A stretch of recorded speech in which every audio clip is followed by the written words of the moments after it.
I wouldn't have done what he did. And it was look where it started. Now look where we are. So, exactly. You guys do multiple shows. You guys have had some heavyweights in here. You've had Swervy Jones. Oh, yeah. I think you've had, prior to that, Big Tim Murphy. Dude, I am so excited to someday do Tim Murphy. Like, he's already showed interest in doing this. Right. Because the whole thing is just having a conversation. It's not trying to put your act on or sell what you're trying to sell. I mean, there will always be that cut at the end where you do your promo. What are you doing? What are you shitting? What are what are you eating? But it's just like having Big Tim tell stories like the stories I want. Hilarious. They are hilarious, but you guys have your own. Right.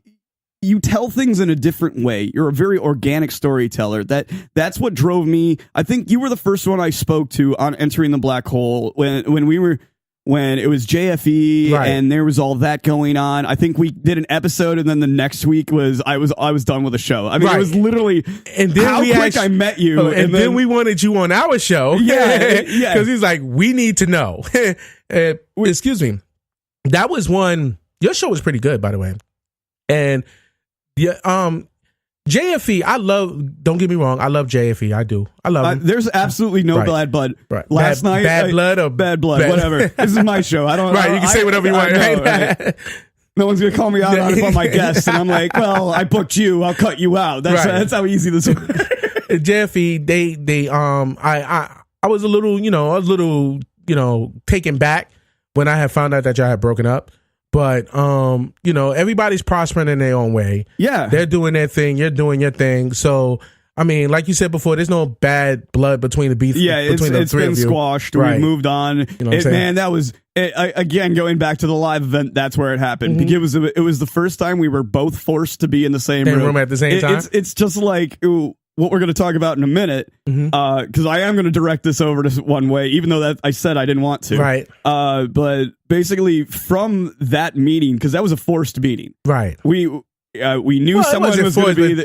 We knew someone. Right. Go ahead. Okay, so it's a really weird trek of a strange history, but basically, spare you the whole details. Me and another person on the show had a disagreement, and it escalated to the point. Whatever, it's water under the bridge. But at this point, we now are being socially brought together more often. Right. Which is fucking awkward, because now I'm talking to her boyfriend for an hour, and she's doing something else, and I'm like, I get it. I mean, this is how civility works. You know what I mean? Especially in podcast beefs. That's so funny.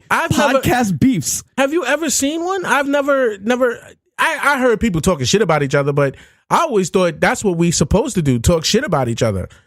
It's so funny though, but I mean, because you look at like the history of where you grew up, which was East Coast rap, right? And you had the greatest rapper ever lived. I don't give a fuck about anyone else. Biggie. There's no one else.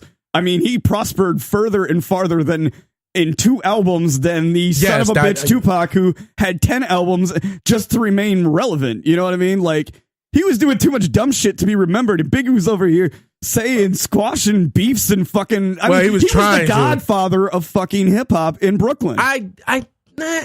Okay, I can see the Godfather because the Godfather, because then you wouldn't have Jay pushing so hard after his death. That is true. You wouldn't have like the spontaneity of the mass amount of people who accumulated to make Wu-Tang Clan. Right. You would not have had that. There was not a push like that. And you want to know what else Biggie brought out? Freestyle rap on track.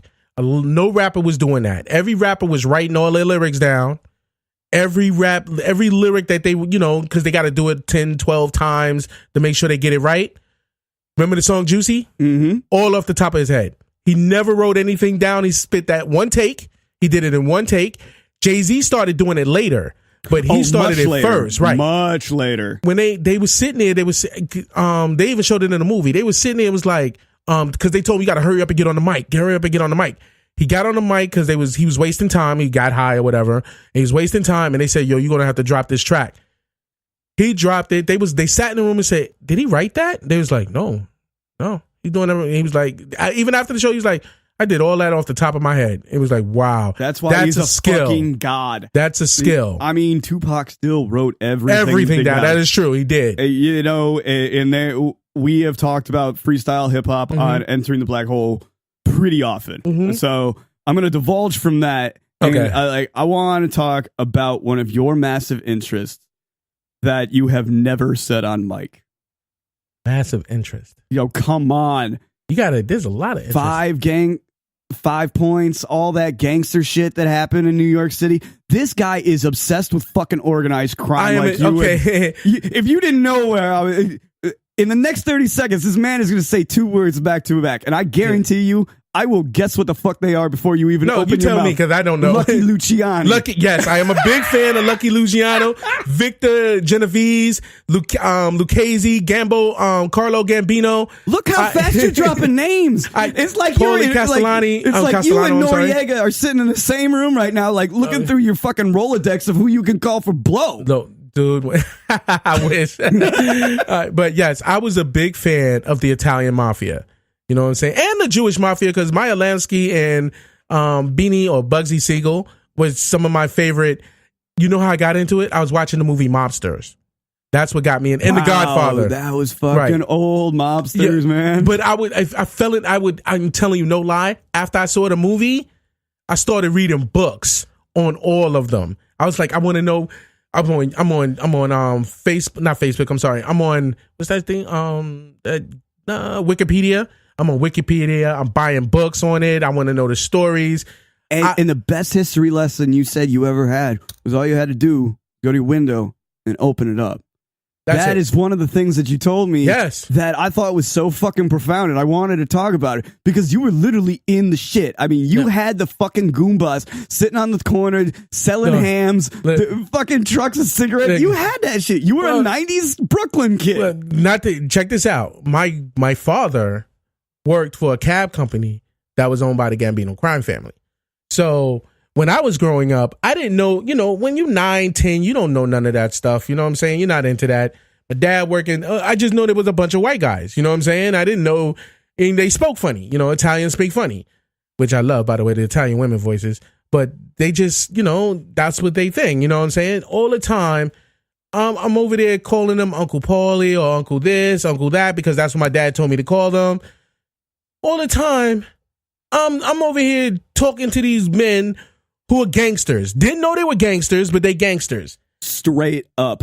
Fucking New York history-making crime families. When John Gotti was... man. No lie. When John Gotti was coming up, right? When he was becoming a big name, John Gotti used to come in there all the time in the cab stand. And didn't know that was, I didn't know what kind of guy he was. I just knew him as Mr. Gotti. That was it. And he talked to me just like, you know what I'm saying? Believe it or not, they never act racist amongst me or, me and my brother and my sister. They never did that.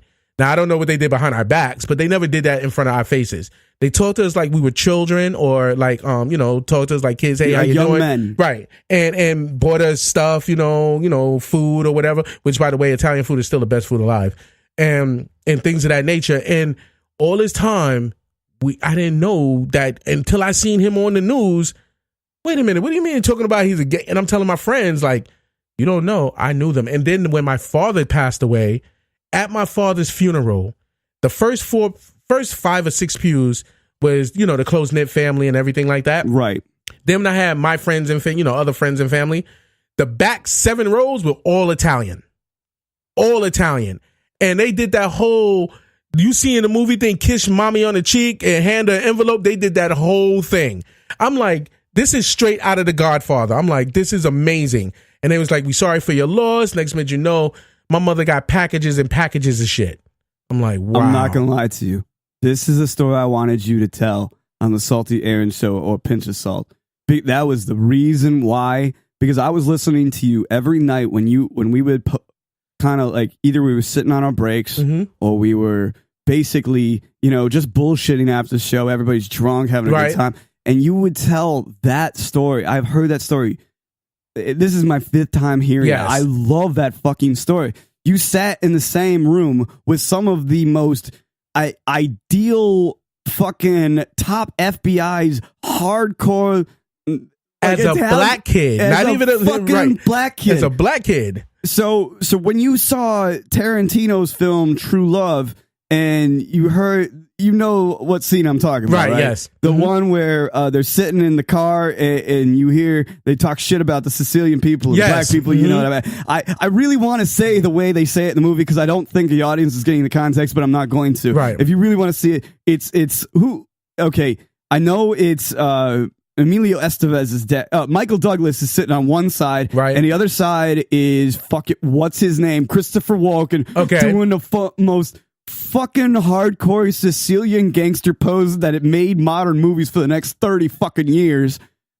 And he's talking about Sicilian people and black people and how they made Sicilians. Yo, check this out. Did you know? Now you saw the movie Godfather and what's that other one? Right, dude. They're like I own maybe 10 DVDs, right, and Godfather 1 through 3, fucking Casino. Right. Like you and I share. I don't have the same overwhelming history with it, right, like with the Italian family, but I always. I feel like when I was growing up, saying that I was a portion Italian was enough for me to get some, I could walk in the room and I own this bitch. You know what I'm saying? That's how it was. And I was thinking, because you see in these movies, a lot of these guys look tall. Let me tell you something. These Italians weren't tall at all. They were short. Some of them were tall, but short, beefy looking dudes that when they walked in the room shut the fuck up. There was no talking. You listen to whatever the hell that person. This guy, he even tried to. He was the manager at the cab stand my father worked at. His name was Nick, right? I can't remember his last name to save my life, but his name was Nick. Or for his protection, you can't remember your last name. No, I just don't remember it. Your last name, I say it. Right. See, I fucked up on Mike. It's cool. I love it. Making a joke and fail. That's what comedians do. Terrible, man. Terrible. Anyway, but shut up shop and get the fuck out of here. I'm not gonna say shut down the studio because I mean, you're in my domain now, I'm right? actually in Anthony's studio right now. We just thought it would be economically safer since I was driving this way. Right, exactly. And he was hanging out anyway, so he said, "Fuck it." And that's why we over here sweating like two slaves. Oh, but hanging out with him, hanging out with that guy Nick. I guess I wouldn't say he was a capo or made man and like that because he never brought up they never bring up their business. He was the Italian shit talker. But, he could run his game. Like he learned everything from being in close quarters with the gangsters for hours and hours and hours. Right. So he picked up the lingo. He was a poser, but he wasn't a poser. You know what I mean? He was the real deal. You didn't mess with that guy. So he had some ins enough to say. Bring 5 of his buddies come back to make a problem disappear. Well, I once again can't say it, never seen it, so I don't know. But when he came in that room, he came in that office. That whole office shut the fuck up. Yeah, it's like every time he walked in there, this man needs our attention. No right now. question. And my dad, because my dad, when we came over there with my dad, they never bothered us or disrespected us of any kind. And when we go into the office, we running around acting a fool. And my dad would say, stop. And Nick would be like, let them go. Let them do their thing. And we just run around and have fun and, playing again. They had little video games in there you could play with. Mm-hmm. They just never bothered us. And it was like, let them play. Don't bother them. Don't do anything. Yeah, because I feel that also had a level of respect because, the history of the mob, a lot about the New York mob. And we were talking once and I think I was. You probably know a little bit about the Chicago outfit.